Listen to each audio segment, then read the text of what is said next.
Welcome to Crisis in Perception, where we examine the systems shaping our world one book at a time. Today, we are undertaking a deep dive into one of the most, I think, structurally complex, frustrating, and just enduring explorations of authority ever written.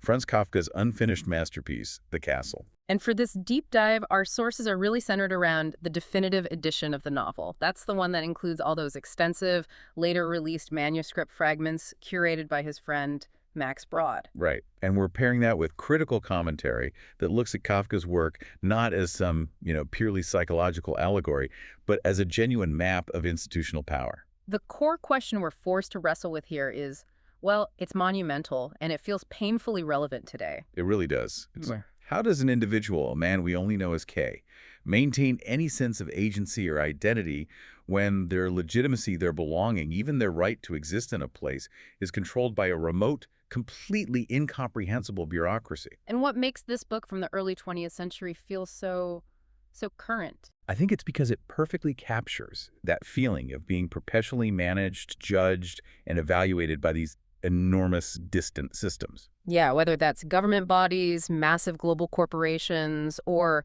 the opaque algorithms that run so much of our lives now. Exactly. Their inner workings are a black box, totally unknowable. Their decisions can seem completely arbitrary, but those decisions are entirely consequential to the trajectory of your life.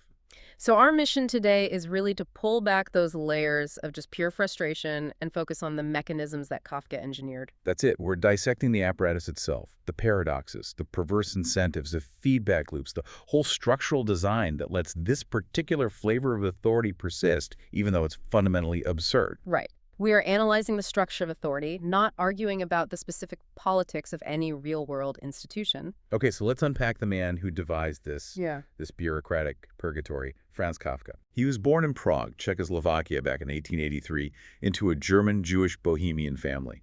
And his professional life is absolutely critical to understanding his themes. This is so important, right? He wasn't just an outside observer of this stuff. Not at all. He lived right inside it. He got a doctorate in jurisprudence, that's in law, from the German University in Prague. So he was a lawyer. He was. And this wasn't just some side degree he picked up. His intimate daily knowledge of legal structures, of insurance claims, bureaucratic struggle, justice, and that paralyzing concept of guilt. That's the absolute bedrock his great novels are built on. He understood the tyranny of paperwork. He understood the procedural tyranny in documents and delayed action better than probably any writer of his generation. He lived it. And yet, despite all his insights, his most famous novels, The Castle, The Trial, America, they weren't even published while he was alive. No, not until after his death from tuberculosis in 1924. We only have them because of his devoted friend and editor, Max Brod. The one who famously ignored Kafka's final wishes. He did. Kafka instructed him to destroy all his manuscripts, and Brod just consciously ignored him. We owe him everything for that. And The Castle specifically, Schloss. Right. It's famously unfinished. Right. Kafka just stopped writing in the middle of a chapter. We don't have his concluding chapter, though Brod gives us a hint of what it might have been. And the version we have now is much bigger than the first one that came out, isn't it? It is. The first English translation was in 1930, but Brod later released all this additional fragmentary material. So the definitive edition we're looking at today is nearly half again as long as that first American one. Which just deepens that sense of relentless, overwhelming complexity, I imagine. It really does. And the historical context here is so important. Kafka rose to become a true classic of modern literature, but people didn't quite know what to make of him. He was called a strange and disconcerting genius. The writer Thomas Mann called him a religious humorist, which I find fascinating. It's the perfect phrase, isn't it? It gets right to the core paradox of the novel. His writing is dreamlike, it's oppressive, it's illogical and absurd. Yes. But at the same time, it's full of what's been called a desperately reasoned morality. He's always striving toward justice, toward goodness, toward what he saw as, the true spiritual will of God. That relentless moral striving is the engine of the entire book. And it wasn't for some abstract ideal. He was yearning for the very thing his protagonist, Kay, is chasing. Exactly. The secure, grounded existence of just belonging. Mann borrowed a phrase from Gustave Flaubert to describe it, the longing for the blisses of the commonplace. Ils sont dans le vrai. They are in the true, or in the right.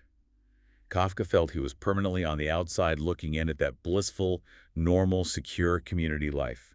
He was marginalized from it. And that right there is the central thesis of the novel. It's everything. The castle is the story of Kay, this ostensible land surveyor who arrives in a village dominated by a remote, inscrutable authority, the castle itself. And the novel is just his ceaseless, exhausting, desperate struggle. A struggle to gain recognition, validation, acceptance, to become a legitimate native or achieve a state of grace from this superhuman, arbitrary, baffling system. That operates like a terrifyingly magnified version of a petty government department. A petty Austrian department, to be specific. It's this unrelenting quest for acknowledged existence. Yeah. And it all kicks off with a spectacular bureaucratic blunder. Okay, let's move into the core ideas, the structural flaws of this system. We can start with what you call the arbitrary nature of legitimacy, the land surveyor paradox. Right, so Kay arrives in the village with a very clear assumption.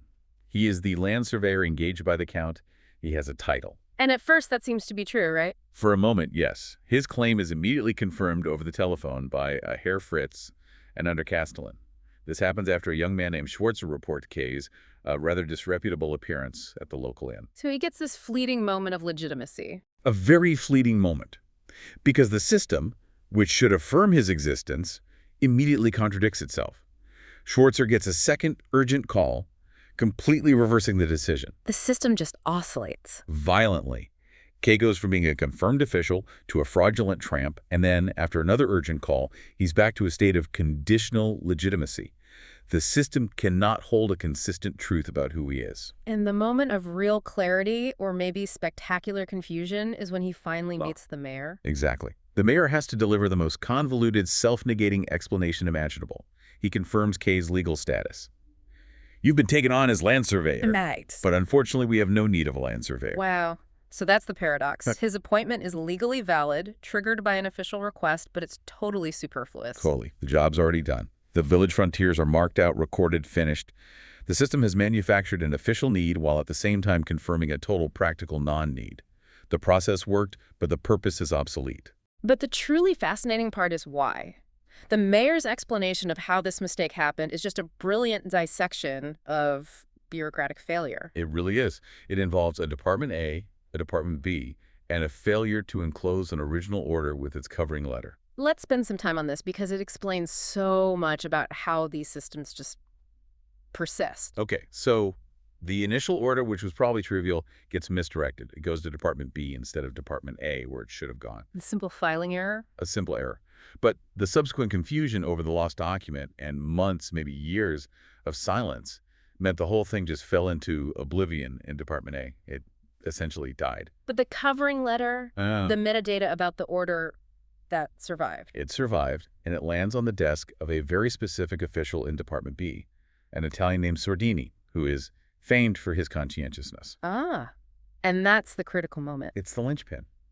If that letter had landed on anyone else's desk, Kay would likely never have been summoned. The case would have been dismissed. But Sordini is conscientious. He's almost pathologically so, driven by this absolute need for order and convinced something suspicious is going on because he can't reconcile a vague reply with the lost documents. He launches a massive, multi-year, drawn-out investigation. He becomes obsessed with finding a missing piece of paper. Completely obsessed. Wait, so are you saying that the person trying hardest to follow the rules, the most diligent person in the system, is the one who causes it to seize up and generate maximum absurdity? That's exactly what I'm saying.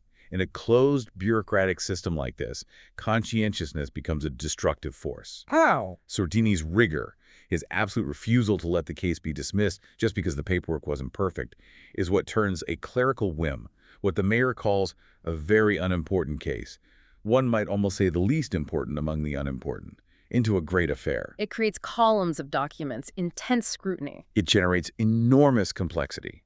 His internal rigor guarantees the system's overwhelming, self-perpetuating complexity, and it traps Kay in this endless manufactured loop of importance. It's a spectacular indictment of process for the sake of process. It is. Sordini, just by trying to do his job well, creates so much administrative tension that the high-level authority is eventually forced to intervene just to relieve the pressure. And the outcome Kay summons is nonsensical. Which proves the decision had nothing to do with the actual facts of the case. Nothing at all. Yeah. It's an act of bureaucratic impatience, not a judicial review. It's a system short-circuiting because of its own diligence. And this systemic failure, this inability to connect legal validity with practical reality, brings us right to your next insight. Yes. Insight 3.2. Communication as illusory and deceptive. The castle actively creates an illusion of accessibility, mostly through modern technology, which is then revealed to be either actively hostile or just completely useless. The telephone. The telephone. When Kay first sees the system, he's actually impressed. He thinks they had everything up to the mark. Even the lowest end, even a Castellan son like Schwarzer can just call the castle. It signals efficiency, modernity, But again, the mayor pulls back the curtain. and provides the devastating systemic truth. He explains there is no fixed connection with the castle, no central exchange that transmits our calls farther. So when you call the castle, what happens? The instruments ring simultaneously in all of the subordinate departments. All of them at once. All of them. But, and this is the crucial detail, all the officials are constantly working furiously the whole time, so virtually all of them just leave their receivers permanently off the hook. So the system is always busy, but that busyness is a structural filter against actually communicating with anyone. Precisely. And if you listen closely on the village phones, the only real and reliable thing you can hear is this mysterious humming and singing. The sound of children's voices. Countless children's voices. Yep. And Kay learns that this noise, this is the sound of the castle's ceaseless high-level work. It's the sound of the divine, inscrutable administrative apparatus. It's the sound of pure, unengaged process. So the technology gives you access, but only to the ambient noise of the bureaucracy at work. That, or you get a practical joke from a fatigued clerk who's looking for a distraction. Or maybe, by sheer random chance, a high official might pick up a copying clerk's call. And the mayor warns him that's the worst possible outcome. The absolute worst. He says if Sordini himself, the man whose diligence caused this whole mess, answers the phone, the best thing is to fly from the telephone before the first sound comes through. The possibility of actually reaching a high official is presented as a catastrophe, not an opportunity. Right. And when Kay tries to use the phone himself, he hears that distant hum, and he gets this arrogant reply from someone named Oswald, who has a speech defect and is intensely frustrated by the constant calls from below. And Kay realizes he's completely at the mercy of the telephone. He's not talking to a person who can solve his problem. He's talking to an overworked clerk whose random mood and annoyance will determine his fate. The technology gives him the illusion of a direct connection to power. But in reality, it just transmits background noise and exposes him to the caprice of the lowest level, most frustrated operative. It's a perfectly designed communication channel. It filters out and frustrates the legitimate applicant while maintaining the powerful social myth that the castle is accessible and operational 24/7. Structural denial of access wrapped in a veil of modern convenience. And this frustration with the core mechanics of the system forces Kay to rely on people, on the intermediaries physically closest to the castle. Which brings us to Insight 3.3, the paradox of the gatekeepers. Right. The people who are closest to the castle are often the most absurd, but they become absolutely essential for Kay to navigate this world. They have what you call prohibited insight. The assistants, Arthur and Jeremiah, are the perfect example. Kay describes them as having the fantastic absurdity of characters in dreams. They're completely docile and obedient on the surface, but they're useless. They move in these synchronized pairs and instantly try to shirk every single responsibility Kay gives them, especially when it comes to getting the permits he needs to get closer to the castle. I love that Kay tries to impose rational order on their absurdity. He forces them into the role of a single person, calling them both Arthur. Yes, insisting they have to follow his commands jointly so they can't blame each other for failure. It's his logical mind trying to grapple with the absolute dream logic of the system. But his fiancée, Frida, she confirms their paradoxical status, doesn't she? She does. She calls them silly boys and ugly black young demons, but in the same breath insists they are messengers of clams.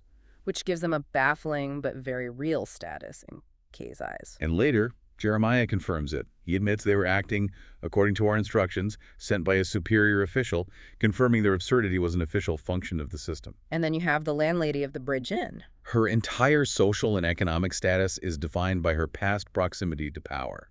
She was the mistress of the high official, Clam the Eagle, as she calls him. And she sees Kay as a snake in the grass. She does. She has this deep, almost religious reverence for Clam's distance and opacity. She tells Kay that Clam never spoke to anyone in the village. He merely called out Frida's name. So proximity isn't something you earn through effort or paperwork. No, she insists it's an act of grace. She warns Kay that he's fundamentally incapable of even perceiving Clam as he truly is. And crucially, she explains the systemic consequence of losing that favor. When he stops summoning people, he forgets them completely. Not just in the past, but literally for the future as well. The castle practices a kind of radical erasure. The memory of her connection is her entire identity, but the connection itself is gone, unrecoverable. But the most revealing insight into access comes from this character, the secretary Burgle. Yes, Burgle in the night interrogation. Kay, totally exhausted and just wandering around, stumbles into what's called a nocturnal conversation with Burgle. He's a liaison secretary who works and receives applicants from his bed. From his bed. That image alone just screams institutional decay and structural exhaustion. It does. And Burgle starts lamenting the system's flaws. He admits that these fleeting opportunities exist to settle an entire affair with just a word, a glance, a sign of trust. But there's a catch. A huge catch. Yeah.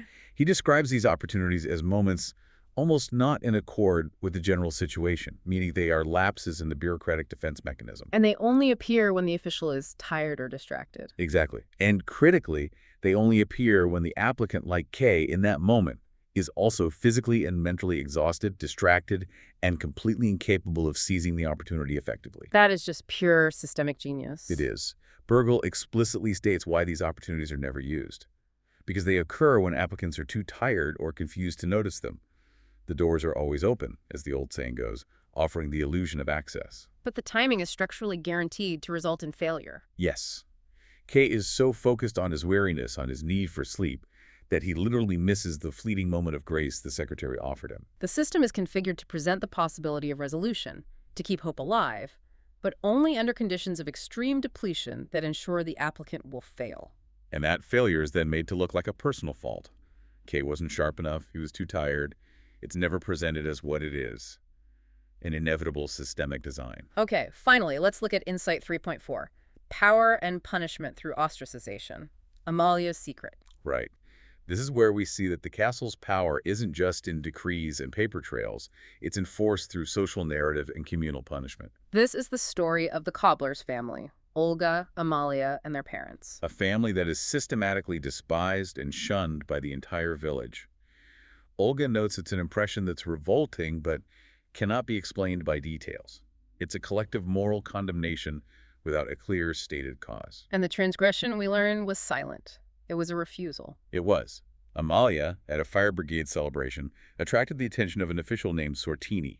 He started and leaped over the shaft to get nearer to her, and then waved the rest of the family away. It was an implied demand, a summons. And Amalia, unlike Frida or the landlady in her time, refused to comply. The consequence was immediate and catastrophic social ruin. The villagers, driven by this perverse sense of duty, just cut all ties. Completely. The father loses his prestigious position in the fire brigade. Their business fails. It's total collapse. And here's the most terrifying detail about how this system operates. Olga reveals that official attorneys searched the registers and found no accusation against her father. The lack of an accusation is the punishment. Exactly. The system weaponizes ambiguity. The authority doesn't need to issue a formal decree of guilt. The silence of the register reinforces the community's right to enforce the social sanction. So the father is left in this impossible position. He's left fighting for forgiveness by desperately trying to prove his guilt, which the system then officially denies him. He needs to document a crime that may not have even occurred just to have a chance at redemption. It's profound. The community enforces the system's will, ensuring conformity and maintaining distance from anyone tainted by the castle's instability. And the brigade captain, Seaman, he's forced to retract the father's diploma. Not because the father was incompetent, but because the family had become a liability to the brigade's reputation. His excellence had drawn official attention. And that made the spotlessness of its reputation paramount. The institutionalization of contempt forces social harm purely to restore organizational purity. Okay, moving on to systems mapping, let's really break down the architecture of this frustrating world. To see how it persists, we need to look at the specific roles and mechanisms. Absolutely. First, let's look at the actors involved in their roles. At the very top, you have the castle authorities, Clam, Erlanger, Sortini. The remote, powerful, often unseen decision makers. Exactly. Clam, who's the highest official K kind of interacts with, is rarely even seen. He's reported as having one appearance arriving and another leaving. They are preoccupied with this high-level work that goes on furiously the whole time, which insulates them from all petty concerns from below. So they represent ultimate, unassailable opacity, but the system is really driven by the next level down. It is. The subordinate officials, people like Sordini, Burgle, Momus, these are the process generators. Their individual actions, Sordini's obsessive diligence, Burgle's late-night availability, even a clerk's practical joke, create the very complexity that traps Kay. They're the cogs that turn out the absurdity. And we have to single out Momus here. He's the secretary who handles the protocol, the official record-keeping for Clam's village register. He represents the sheer absolute power of documented history and official perception over Kay's lived reality. What Momus writes down is more real than what Kay actually does. Far more real. Next, you have the intermediaries Frida, the landlady, Olga, Barnabas, the assistants. Kay's primary points of contact. And their status, their dignity, their ability to help or hinder Kay is defined entirely by their relationship to the castle, past or present. They possess that crucial, prohibited insight, that secondhand, often distorted knowledge of how the system really works. And finally, you have the villagers and local authority. The mayor, the teacher. Gerstecker, the carrier. They manage the day-to-day reality, but crucially, they are rigorous enforcers of conformity. They maintain distance from anyone tainted by the castle's instability, like the cobbler family. The village itself represents the normal, healthy existence Kay is so desperate to join. Yes. For Kafka, the village is life, the soil, the community, and their primary role becomes fear-driven compliance to protect that life. Okay, now let's explore the incentives driving behavior in this ecosystem. What's driving Kay? Kay's incentive is simple, almost primal. It's to establish a legal, recognized existence, to live in the right, to gain those blisses of the commonplace. He's driven by what Thomas Mann called an unbounded will for ever-suffering shipwreck. His motive is existential recognition. And the officials, what's their incentive? It doesn't seem to be personal gain. Not at all. The official incentives, like Sordini's, are about conscientiousness, diligence, maintaining structural order. Sordini's multi-year investigation is justified internally because it follows a rigorous process, even if the outcome is a completely unnecessary summons. So they're incentivized to maintain complexity. The process itself is the reward. Exactly. The procedural rigor is a self-justifying incentive. And the villagers. Their incentives are all about self-preservation and maintaining local order. They enforce conformity and shun anyone who's unpredictable to ensure their community life continues smoothly. They're afraid of the instability that comes from challenging the castle. So they're incentivized toward complicity. Deeply. And the intermediaries have complex incentives. Olga wants to restore her family's honor. The landlady wants to preserve the memory and status she got from her past connection to Clam. They're all incentivized by the relational status to the castle. And all of this is reinforced by the narratives or assumptions shaping decisions. The core narrative from the castle is that authority is divinely sanctioned, always working. Remember the humming of the telephone. Right, and that its decisions, even if they seem arbitrary, are ultimately generally excellent. That's a belief the mayor holds deeply. But Kay the outsider operates under a flawed assumption that logic, documentation, and just persistent hard effort will eventually lead to a meeting or a resolution. He believes in a rational outcome. And the structure of the castle is designed specifically to defeat that assumption. Completely. Because the insiders, like the landlady, hold the true operational narrative. The proximity to power isn't a right you earn, it's an act of grace, momentary and non-reciprocal. Her narrative is that Kay's whole approach shows a fundamental misunderstanding of how this absolute power actually works. Okay, finally, let's talk about the feedback loops that reinforce outcomes. This explains why the system is so enduring, even when it's so absurd. The primary one is the loop of diligence and delay. An official like Sordini, driven by conscientiousness, meticulously investigates Kay's trivial case for months, even years. His sheer effort creates massive columns of documents. Which escalates the matter and creates intense internal tension. Exactly.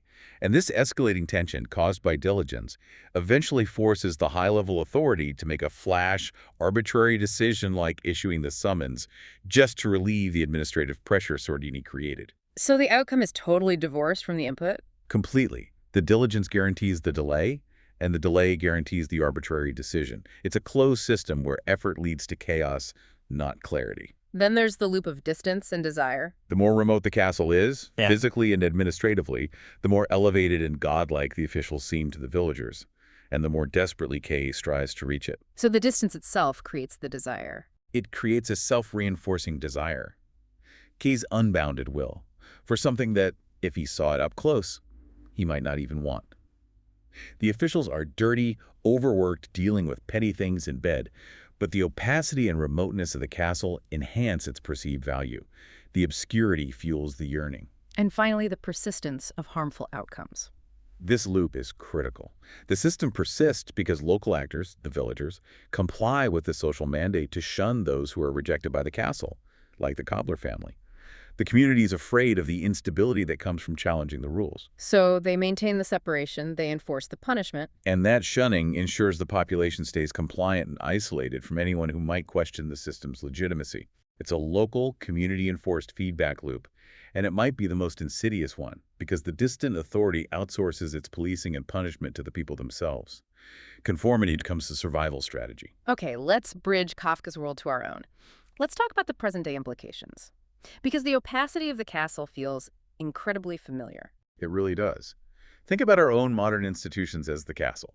We all deal with bureaucracies where trying to find the responsible human agent is just impossible. Yeah, when a big government agency denies your appeal or a huge corporation rejects your job application, you're just facing this wall of impenetrable process. Exactly. Kay's desperate confusion, who is Fritz, who's Oswald, who's just a copying clerk, that resonates perfectly with the modern difficulty of finding the human who's actually responsible for a decision that was probably generated by a black box algorithm. When you're denied a mortgage or your social media account gets suspended, you rarely get to talk to a human decision maker. You don't. You appeal to a system whose departments and logic are totally foreign to you. You're launching a process that mirrors Kay's struggle, where your specific case is processed through these tiers of non-communication and eventually lands on the desk of an invisible sordini whose job is to create thousands of documents analyzing you. And this connects directly to the idea of the protocol versus reality, the power of Momus's protocol. Yes. The landlady hints that the protocol, the written official record in Clam's register, is the only real official connection Kay can have with the highest authority. Which is deeply unsettling in our data-driven world. The official record, the metrics, the data points, your digital history becomes the definitive reality of who you are. And it's completely separate from your lived experience or your actual intent. Momus, the record keeper, holds the power. Our obsession with metrics means the system's perception of you, your credit score, your digital resume, your online reputation, has far more power than the reality of your character. Status is achieved through documentation, not personal encounter. And we see this illustrated so well in that anecdote about the landlady's wardrobes. She has this huge collection of old-fashioned fussy dresses that she keeps locked away and meticulously maintained. Right, even though they're totally inappropriate for her current job. And Kay tries to mock her for it. But she reveals she has multiple wardrobes full of them. It's a display of her wealth and her past proximity to power. Her accumulated possessions define her standing, even if they're functionally obsolete. It's a physical manifestation of status earned by association. Exactly. Stored as material evidence. It reinforces the idea that your worth in the village is tied to your documented history, your relational status, and your stored value, not your present actions. The documents and the possessions tell the true story. And what about the illusion of service and accessibility? That monologue from Burgle. It's a perfect parallel. Burgle, the liaison secretary, makes himself technically available to applicants late at night in his bed, pushing this mantra that the doors are always open. It's like the modern corporate illusion of 247 customer service or the always-on work environment.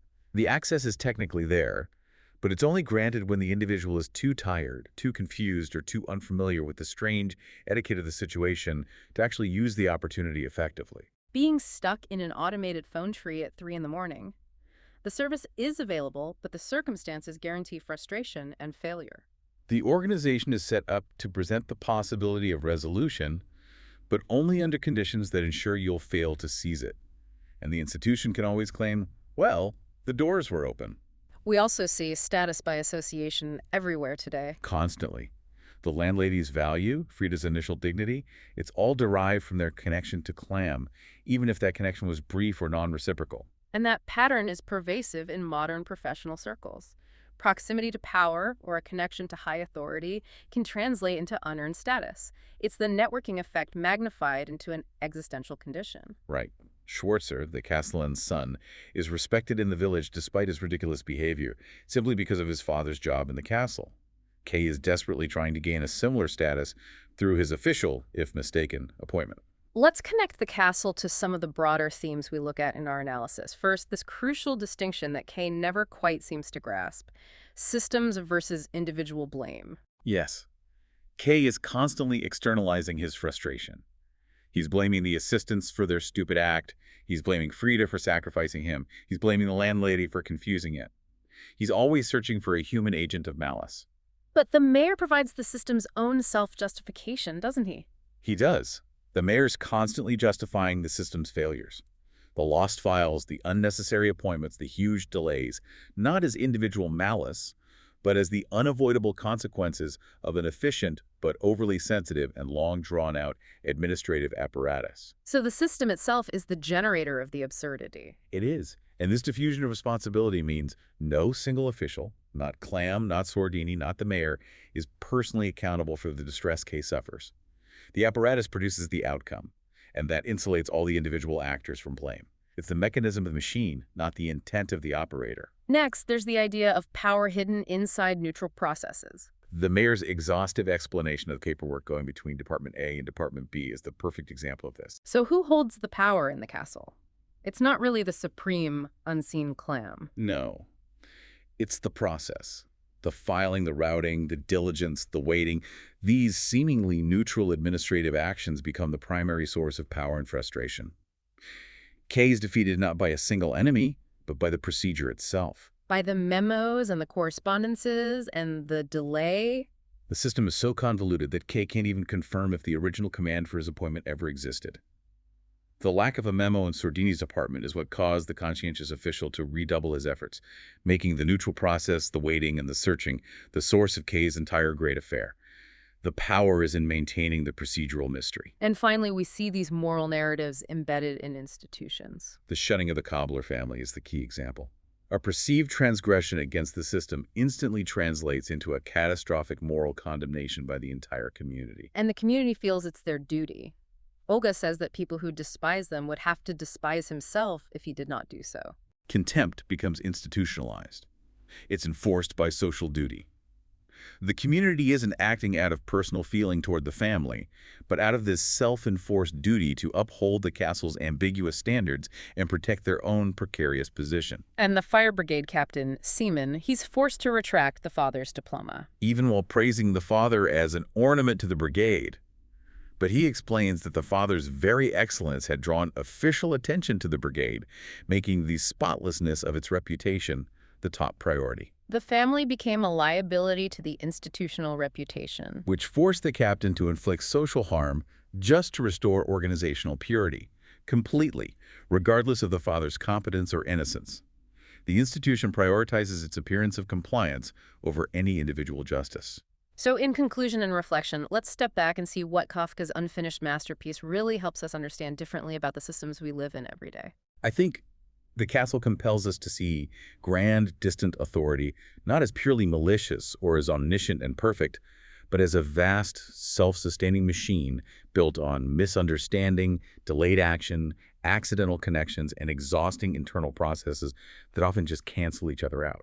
We start to realize that our own bureaucratic mazes, the endless phone trees, the required documentation for unnecessary processes, the need to appeal to people who claim they have no actual authority, these are all just moments of Kafkaesque systemic complexity. And the ultimate struggle for Kay, it's not really about succeeding at the land surveying job. It's about achieving a recognized existence, the simple right to live and work there. So why does this perspective matter so much? I think understanding the system as a machine of complexity, delay, and illusion helps us recognize the mechanisms at play when we encounter our own Kafkaesque moments. Kay's tenacious, if often misguided, wrestling against the angel, as Thomas Mann describes it. It represents the necessity of continuing that fight for clarity and legitimacy, even when the system seems designed to absorb and resist all our efforts. And the novel's unfinished nature leaves us with this profound, unsettling ambiguity. We only know the reported conclusion from Max Brod, that Kay dies from sheer exhaustion. Yes, from the struggle. And it's only around his deathbed that the word finally comes down from the castle.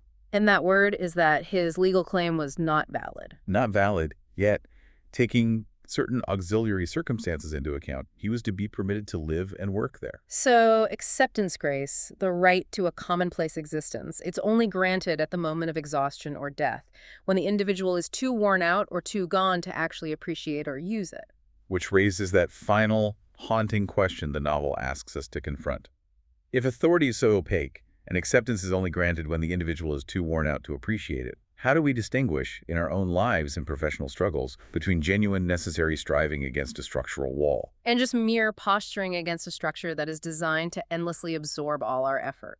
And if legitimacy is only achieved when it no longer matters to the person who is seeking it, what does that say about the value of the struggle itself? The novel refuses to give us comfortable answers. It doesn't. It just leaves us wrestling with the inherent ambiguity of our place in a world ruled by remote, inscrutable castles. This has been a deep dive into The Castle by Franz Kafka. We encourage you to read the book yourself, support the author if you found the ideas valuable, or check your local library for free access. For a shorter visual overview of this topic, see the mini explainer linked in the description. If you enjoy this kind of systems-level analysis, please like, subscribe, and comment with books or topics you'd like us to explore next.